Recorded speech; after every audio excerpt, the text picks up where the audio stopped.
You know, we're okay with the sentence. There comes a time in any case, if a person is sentenced, that we're out of the courtroom, and now what happens to that person is entirely up to them. Jeffrey Williams is a fantastically talented man.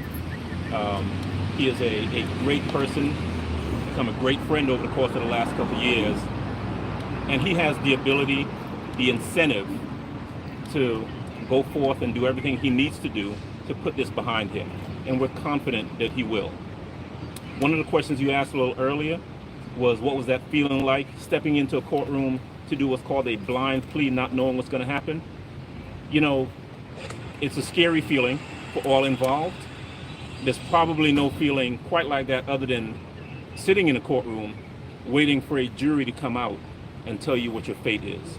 But we walked in there knowing that we were in front of a fair tribunal and being comfortable that the right thing was going to happen, and the right thing did.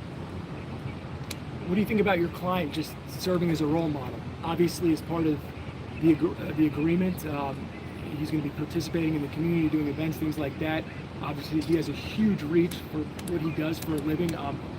Just your comments on that. I've known Jeffrey Williams. I've defended him for over a decade. I have been with him where we go to young children, children in need, children who are going down the wrong way, and he tells exactly what he's going to continue to say. He tells everybody, this is not a good life. We have to stop the generational disaster that is plaguing the community. And although right now I'm successful, I'm a product, but every one of you can get out. And he always stresses education. Jeffrey Williams is a great person, a great role model, and he will do even better now, hopefully, if you allow him and his words to get out.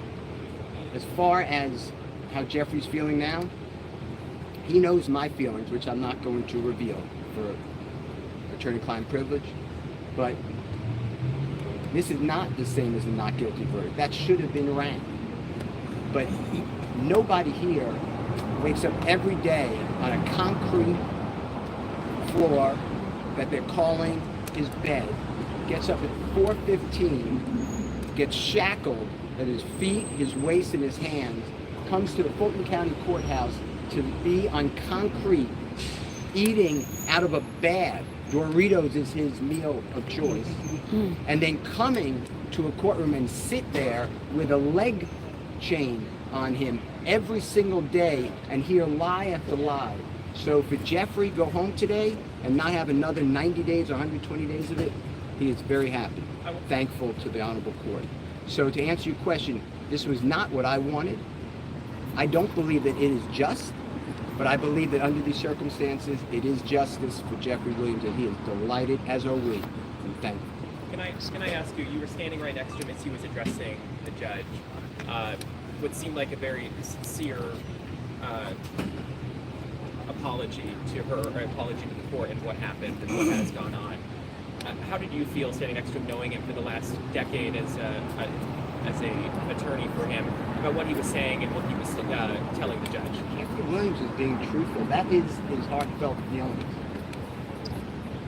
He feels so bad for the loss of life. And he feels bad that people are taking his music or his social postings and making it into violence. That is all promotion. That is not a symbol of go hurt somebody. So I hope I've answered your question directly, but how I felt, I've heard that from Jeffrey over and over. You called out a lot of challenges in this trial based on the prosecution's points. Do you have any message to, the co-counsel that for now is still on trial, or what's left of this? Oh my God, they are phenomenal lawyers, and I'm confident if you keep going, which I assume you will see some great lawyering. They don't need my help. And the truth is, they've been there with us for the past 2.5 years. They're aware of what they're up against. They are totally capable of handling it. And I presume we'll step in from time to time because, in this fight in the past 2.5 years, we've been together. So we needed something, they've been there to assist. And if they need something, we're happy to step right back in and assist. But they're great lawyers. Max Shard, Doug Weinstein, those gentlemen are in great hands. They'll be fine. I will say this, I think it is wrong and it needs to be fixed that an innocent man is arrested on May 9th of 2022, is denied bond, and has to plead guilty and nolo to get freedom after 2.5 years in custody. That should not happen. Nobody should be on trial. Jurors, think about what they're going through. Nobody should be on trial like this. And if Mr. Williams didn't have the resources, this never happens well for anybody. So I think it's an abuse to answer the AJC's question. I think it's an abuse of the statute of RICO to do this to people.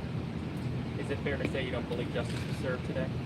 I believe that Mr. Williams is home, and I'm delighted. Justice would have been served on May 8th of 2022 if the grand jury no-billed his indictment. That would have been just.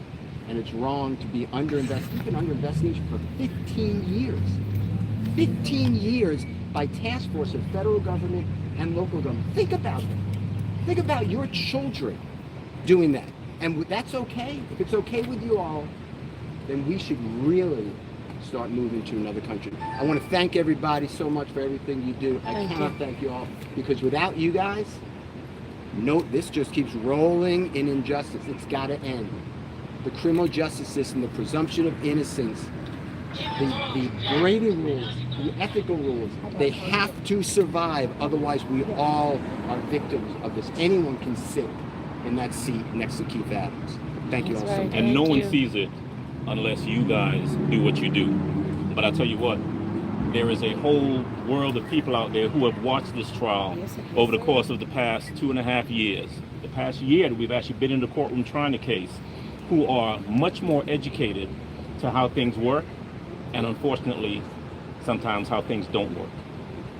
Thank you guys. Thank you. Thank you. Brian.